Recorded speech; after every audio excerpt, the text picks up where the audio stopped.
ഫിയ ക്യൂഡിറ്റ് എന്ന് പറഞ്ഞ ഡ്രോണാണ് നമ്മൾ യൂസ് ചെയ്യുന്നത്. മെയിൻലി പാഡി ഫീൽഡിൽ അതുപോലെ ക്രോപ്സ് ഒക്കെ നമ്മൾ സ്പ്രേയിങ്ങിന് വേണ്ടി യൂസ് ചെയ്യുന്നതാണ്. നമ്മൾ നേരത്തെ കണ്ടേക്കുന്ന ഹാൻഡ് പമ്പ് സ്പ്രേയിങ്ങിനാണ് മെയിനായിട്ട് നേരത്തെ ചെയ്തുകൊണ്ടിരുന്നത്. അതിന് പകരം കുറച്ചുകൂടി എഫിഷ്യൻ്റ് ആയിട്ട് ഫാർമേഴ്സിന് യൂസ് ചെയ്യാൻ പറ്റും. ഇപ്പോൾ ടെക്നോളജിയാണ് എല്ലാവിടെയും വരുന്നത്. അപ്പോൾ ഈ പാഡി ഫീൽഡിലായാലും അതുപോലെ കൃഷിക്ക് വേണ്ടി യൂസ് ചെയ്യുന്ന ടെക്നോളജിയാണ് ഡ്രോൺസ് എന്ന് പറയുന്നത്. ഇപ്പോൾ ഹാൻഡ് പമ്പ് സ്പ്രേയിങ് ചെയ്യുകയാണെങ്കിൽ 1 മണിക്കൂറെങ്കിലും വേണം നമുക്കൊരു 1 ഏക്കർ കവർ ചെയ്യാനായിട്ട്. ഇപ്പോൾ ഡ്രോൺ സ്പ്രേയിങ് ചെയ്യുകയാണെങ്കിൽ ഒരു 7 മിനിറ്റ്സ് കൊണ്ട് 1 ഏക്കർ കവർ ചെയ്യാൻ പറ്റും. അതാണ് ഇതിൻ്റെ മെയിൻ അഡ്വാൻറ്റേജ് വരുന്നത്. അപ്പോൾ അവർക്ക് ഫാർമേഴ്സിന് 70% അഗ്രികൾച്ചർ ഇൻപുട്സ് കുറയ്ക്കാനും അവരുടെ ഈൽഡിൽ ഒരു 30% ഇൻപുട്സ് കൂട്ടാനും പറ്റും.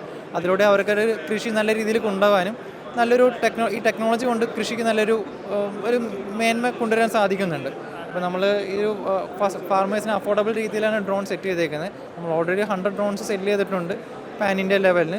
ഫാർമേഴ്സിന് കുറച്ചുകൂടി ഈസി ആയിട്ട് യൂസ് ചെയ്യാൻ പറ്റുന്ന ടെക്നോളജി അവരുടെ കയ്യിലേക്ക് എത്തിക്കാൻ നമ്മൾ ഉദ്ദേശിക്കുന്നത്.